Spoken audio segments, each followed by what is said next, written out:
So your bank account is proportional, right, to your effort, your work, what you do, the effort that you make. You know, some people work harder than others.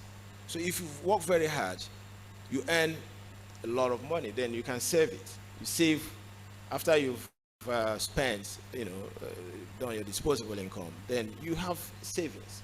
So saving is proportional to our work effort. And that's the reality. So that's the external reserve. External reserve is like our saving. In 2006 to 07, 08, that time, by the time Yar'Adua came to power in 2007, right, our external reserve hit about $69 billion. That actually signaled to the rest of the world that Nigeria has arrived.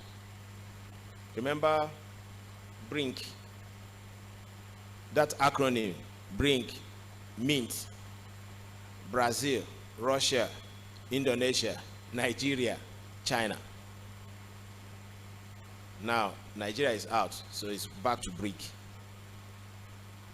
So they formulated, couched that acronym to reflect the resurgence, of Nigeria. If you recall, most of the themes, conferences, workshops then were all about Africa rising. Which Africa was rising? It was Nigeria rising. I know so many friends who had to pack up abroad and return to Nigeria. They were attracted by opportunities that were emerging in the country. I'm talking about a decade ago, or a little more. Okay, so Nigeria was on a sure-footed path to sustainable long-term growth, a firm trajectory.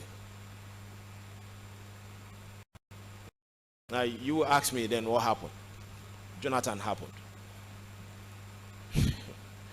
Okay, so, but how was that external reserve that,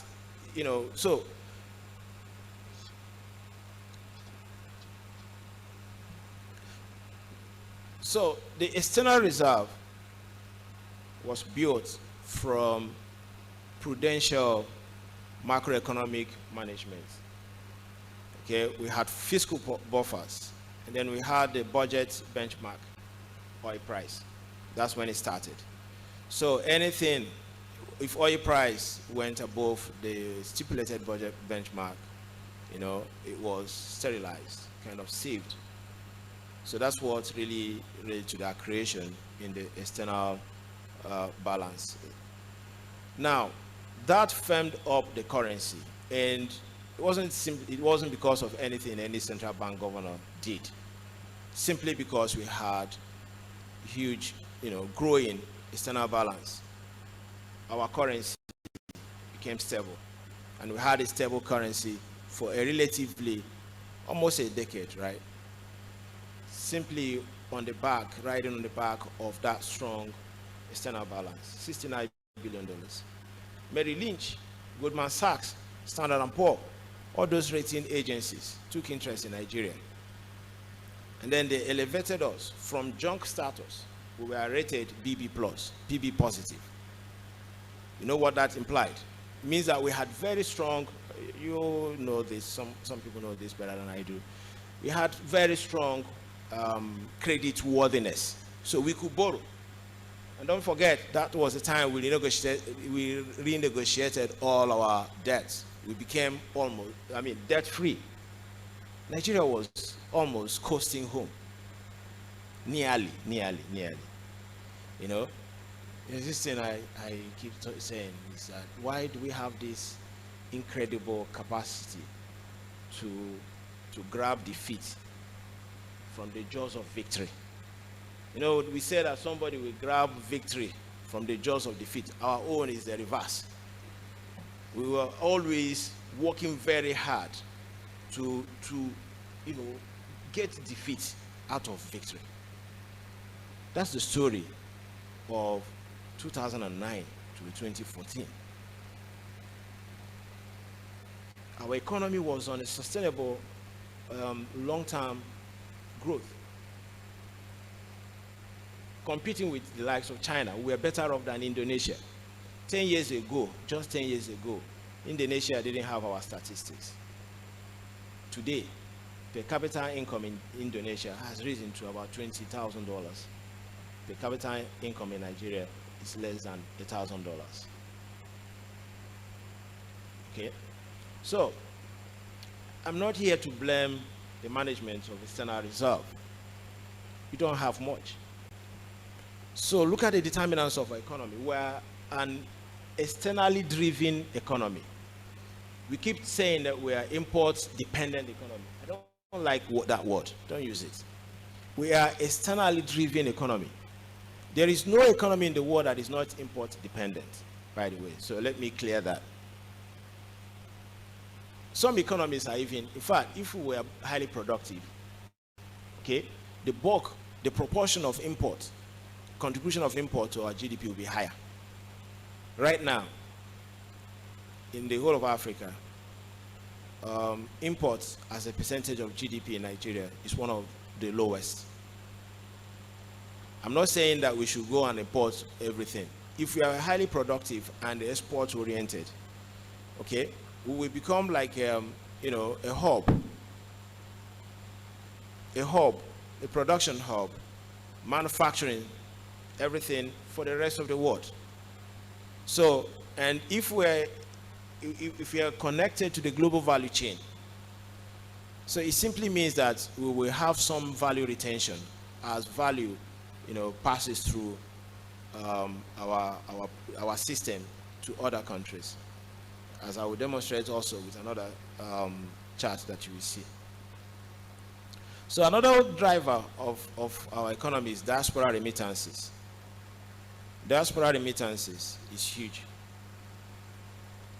We've seen effort by the central bank, to incentivize diaspora remittances. This is that 5 naira for any dollar that people bring, that incentive. So they've been trying to grow that. Countries have used that massively. China and India leverage mainly their diaspora population. This is something that it's just recently that we're beginning to be more strategic about it. And then the last one, in those 4 drivers of economic dynamics in Nigeria, we've got trade, I've talked about capital flows, diaspora remittances, and of course policies in the rest of the world. So when the United States increases rates, what happens to our capital market? Immediately begins to bleed. Bargain hunters will look for safe havens. The United States offering better returns, they move away. We will be bleeding. So you have capital flight, massive capital flight. So, given the scenario I've painted with those 4 drivers, what do you make of our economy? It is that we are very pro-cyclical. This is a pro-cyclical economy. When the international environment is good, we are happy. If it is not, we are sad. We do not have any domestic buffer. We do not have any domestic resilience. And that's a very big problem. Why don't we have domestic resilience? Because these are the things that drive the external reserve. Domestic resilience, from my point of view, is the ability to compete with the rest of the world, the ability to gain some strategic trade advantage over our trading partners. As it is right now, we are simply dumping ground for all manner of stuff from every part of the world. Okay, so what are we selling? What are we bringing to the market? Nothing, except crude petroleum. The queues have returned. Why?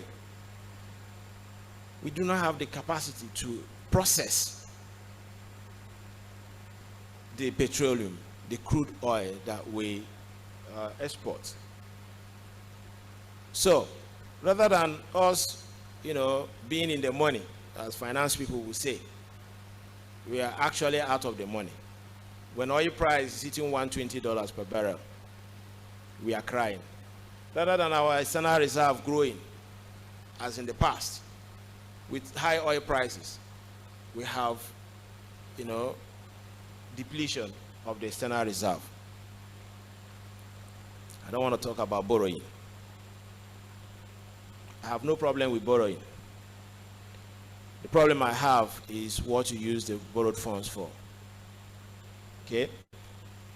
Again, I think that's something positive for Nigeria. I also have to say this, even though some people may see it as controversial. Yes, we will be serving I don't pity the next government, the one that will come next, whoever emerges as president. It's not going to have it rosy. Not at all. Because when you're already using almost 99% of your independent revenue to service debt, what is left for you to provide any sort of service? Not much. Okay, so they have to be creative, and that is the creativity that I want to happen. I don't want to, it's not about, I don't want to cause the darkness. Let us light a candle. Okay, let's stop causing the darkness. Let's find a way to light a candle. So how do we